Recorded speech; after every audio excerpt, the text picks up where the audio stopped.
Hey there, my name is Scott McKnight. My wife and I, we help individuals navigate insurance and recovery after a house fire. These videos in this series are simply from our experience. They are not in replacement of legal or professional advice. Please, please, please know that this is not legal or professional advice, okay? So please consider joining our free Facebook group. We offer information on navigating insurance. We answer frequently asked questions in there. There's lots of folks in there who would love to see you in a better place, knowing that there is certainly a possibility to recover well after a house fire and not just getting through. Please consider joining that free Facebook group. If you find these videos to be helpful, please like and subscribe. If you are looking for more information, we also offer a book where we further describe a lot of these same contents. And then also, if you're looking for a more guided experience, we have an online course that you can join where you will get more information in a more guided, steadily fashion. So please consider doing that as well. As we begin to unpack a little bit further, we often have people ask, well, what happens if I don't have insurance? Or better yet, a better question, what happens in the first 48 hours after a house fire? This video is going to be for you for either one of those answers. What do you do in the first 48 hours? And what do you do if you don't have insurance? Okay. Even though we specialize and we work with individuals who have insurance and navigating some of that, we do understand that there's a lot of folks out there who don't have insurance. We understand that. Okay. So we've been asking two questions, what now and what next? And we plan to really unpack that here because immediately following your fire, you are stunned, you're shocked, you're scared, you're traumatized. You've just experienced possibly the most tragic event of your entire life. Okay. The very first thing is safety. You have to be safe. That's medically safe, mentally safe, physically safe, emotionally safe. You've got to be safe. And quite frankly, your home is not safe. Okay. No matter what anybody has told you right now, I'm going to share with you quite possibly the most challenging thing that was shared with us. And it was really kind of a game changer when I began to realize, okay, so I have insurance, but I don't really know what to do next. And the phrase is this: you are essentially homeless. That was a huge blow to us. I'm like, no, I'm not homeless. I have a home. And look, it's right there. And the response from the American Red Cross, I love the American Red Cross, and we fully support everything that they do. Okay. They shared with us, unfortunately, you are homeless. That was huge. I would have never considered myself to be homeless. I would have never considered that as a reality. But in that moment, that's exactly what we were. We were homeless. So thinking about safety, I don't want you to overlook some necessary information for the immediate first steps following a house fire. You've got to be safe. You've got to be in a safe place. You possibly have experienced very traumatic things, more traumatic than we did. We did not lose family. We did not lose pets. We lost our home. We lost the contents in our home. But my wife and our two oldest kids, we now have 4, okay? Everybody made it out safely. Your health, your safety depends on you being safe. We want you to be safe. We want you to be in a safe place. And again, your home is not safe. For those of you who have insurance, your policy requires you to notify your insurance company by providing them with a prompt notice. Okay? That does not mean that they have to be the first phone call. So you do have to provide them with a prompt notice of the description of the damages that have occurred. You may choose to call somebody else first. It might be a lawyer. It might be a fire investigator. It might be your insurance agent. It might be a pastor. It might be another community member. It might be friends or family. It might be a public adjuster. We'll talk more about what a public adjuster is later on in these videos. But you're not required to immediately give your insurance company a direct phone call. Your first call should be to 911, and then you're likely going to be calling friends and family and reaching out to other people. Okay? So if you do have insurance, your initial report may be to your agent, your insurance company's claim center, a toll-free reporting number, all of which are okay. You're just doing that as soon as possible. Please know that if you have multiple insurance providers covering, say, your home, your auto, maybe content, maybe a rental, you might be calling multiple insurance agencies. Okay, that's certainly a possibility.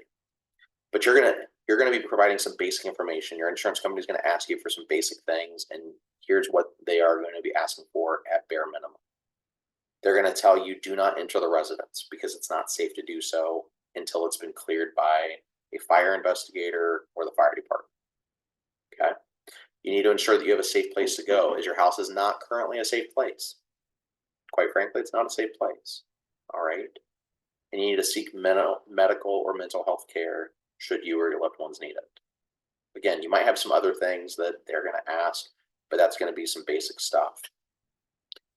Your phone call, your notification to them is going to probably trigger an automatic response. And in which case, they're going to be reaching out to your insurance agent if you've not already done so. They're going to reach out to an insurance adjuster. We'll talk more kind of as these videos unfold, like who those phone calls would be and who those people might include. But it might be to an inside attorney. It might be to an investigator. It really could be to a lot of different people, and it's hard to say who that's going to be for your situation. But you are likely going to be getting a lot of different phone calls. Okay. Unfortunately, there's so many people who want to take advantage and they want to prey on individuals who have had a house fire. I can't tell you the number of times we've heard of multiple companies reaching out. It might be a public adjuster that hears about your loss. It might be a independent fire investigator who hears about it. It might be a board-up company who hears about it, or maybe they were called by the fire department. It might be another charity organization. It's really hard to say who's going to call you. But please know that you are very vulnerable to saying or doing the wrong thing at this time because you have been traumatized. You've got to really slow down, and it's hard. It's really super hard to do that because you're going to be hit with so many things. You've got to slow down and listen to everything that's being given to you and shared with you and really weed out the fluff, weed out the fake stuff that people are throwing at you because they're going to prey on your emotions, or it's going to feel like they're preying on your emotions, even if they aren't trying to intentionally. Okay. One of the organizations that will likely reach out to you, or one of them that will likely connect with you, is the American Red Cross. Again, we fully support the American Red Cross. Their support following our house fire was amazing. We can still recall sitting in their van. I mean, it was the middle of June. We were sitting there. We were just taking everything in. Don't remember everything that was being shared at that time. Neither my wife nor I can really fully recall everything. But at the end of the day, at the end of the conversation, we remember them saying that you are essentially homeless right now, and we are providing you with a little bit of money. It's not going to be much. It's not going to replace your income by any stretch. It's going to give you a few days of financial stability, as well as what they can provide. And those funds are going to be for a few important things. Okay. Those funds are essentially for 4 things. They are not to replace everything, but they're essentially for 4 things. Number 1, a change of clothes per person, 1 change of clothes.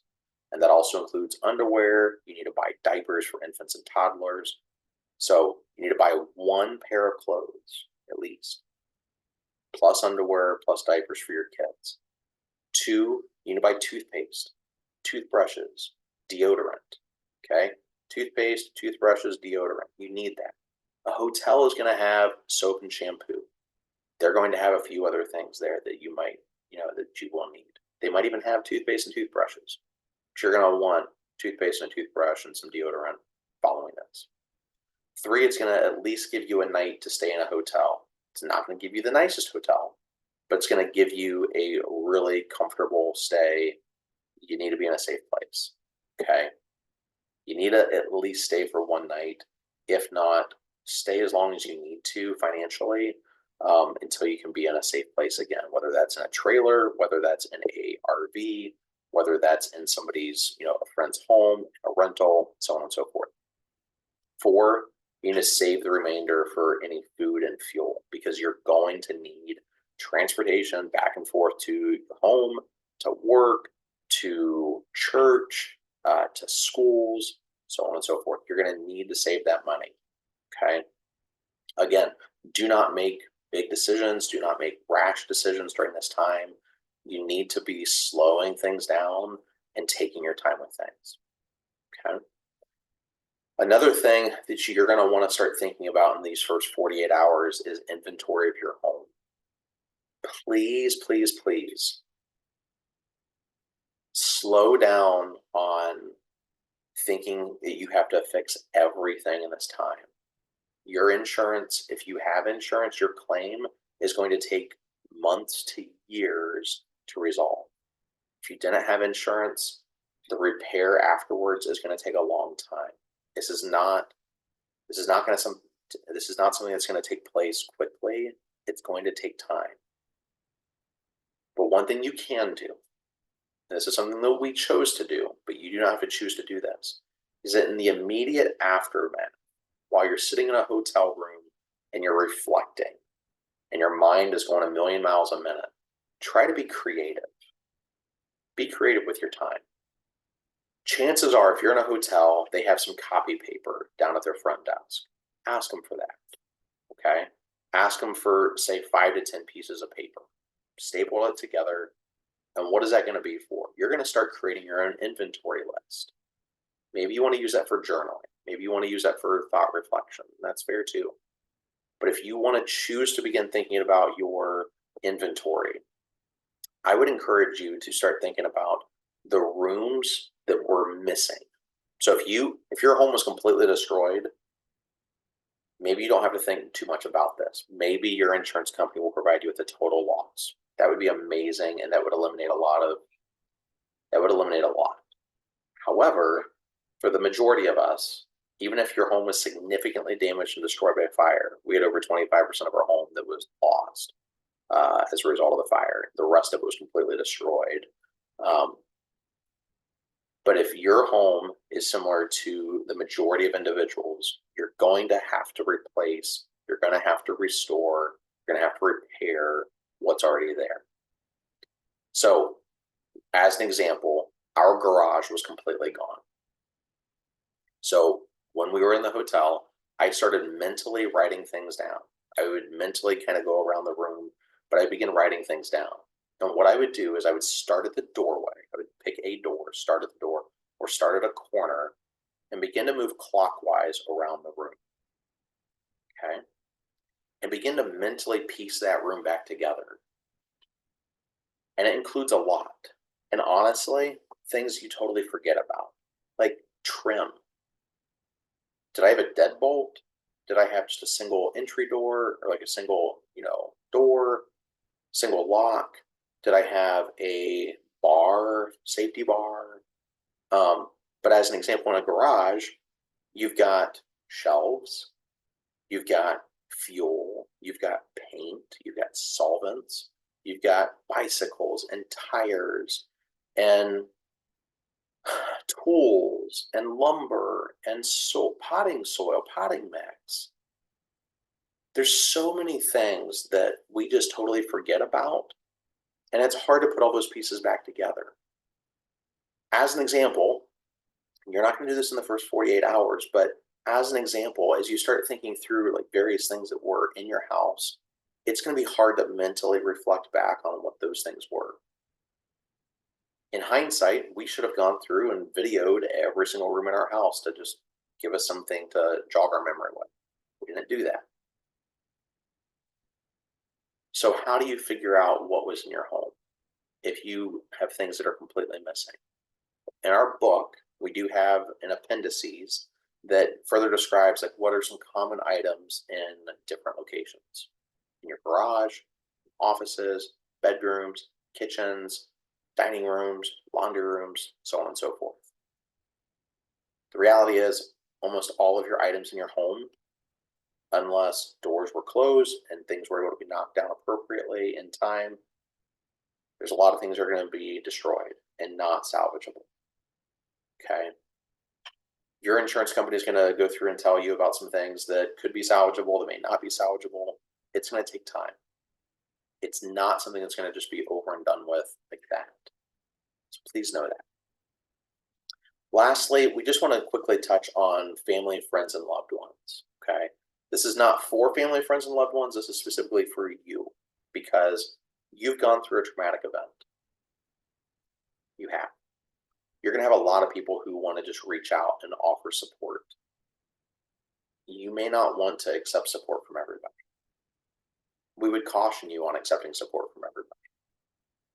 You will have some people who choose not to engage because they fear that they're going to say something wrong, do something wrong, and they just won't offer anything at all. They just won't even say, I'm sorry, because they're afraid of what they're going to say. You're going to have others who are eager to assist. They'll offer you the entire moon because, well, it can't really hurt, right? The fact is, you know your circles better than anybody else. There are a lot of people in your life who want to offer support. They want to offer help. They may not be the best support, though. Please know that you have people who want to demonstrate that. We have people in our Facebook group who would love to support you, would love to give you guidance, would love to offer some support. We were thankful for the people that we had in our life. We did not have a group that we could go to. We didn't have a book that we could open up and look at. We didn't have a course that we could just go to have some of this stuff unpacked. I would have paid a lot of money to have that. We didn't have any of it. We had to blindly trust the insurance company, and that was the worst idea that we could have possibly done. We had to blindly trust people who had no experience in dealing with insurance losses of any sort, let alone a fire. And by the way, a lot of contractors will not touch an insurance loss when a fire is involved. Why? Because it's a lot to deal with. So we want you to know that there are support systems in place. There are people out there who want to love you, want to show support to you, who want you to feel encouraged and loved on and supported. If you found this video to be helpful, we'd like you to like and subscribe. We will continue to share more information as this series begins to unfold. Again, take a look at our free Facebook group. It's in the description below. Take a look at our book if you're interested in that. You can find the description of that below as well. And then also a course that you can have some additional guidance to kind of walk you through kind of this step-by-step process. Again, information on that is in the video below as well, or in the description below. Thank you very much. We'll catch you on the next video.